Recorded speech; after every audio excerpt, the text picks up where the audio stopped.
Terima kasih Anda masih bersama kami di Kompas Petang. Saya Cynthia Rompas. Saudara, seorang pemudik meninggal dunia di dalam kapal motor Lambelu saat tiba di Parepare, Sulawesi Selatan.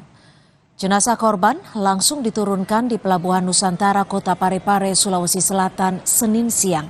Korban meninggal di dalam kapal saat perjalanan dari Tarakan ke Pelabuhan Nusantara Kota Parepare. Menurut tim medis, korban meninggal karena penyakit yang dideritanya kambuh. Selain korban meninggal, tim kesehatan Pelabuhan Parepare, Sulawesi Selatan juga menemukan satu penumpang lainnya yang sakit. Mereka selanjutnya dibawa ke RSUD Andi Makassau, Kota Parepare.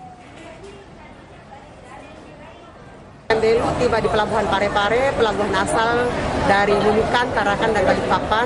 Jumlah penumpang yang tiba 1.306 orang. Salah satu pemudik meninggal dunia di atas kapal karena salah satu penyakit yang diderita.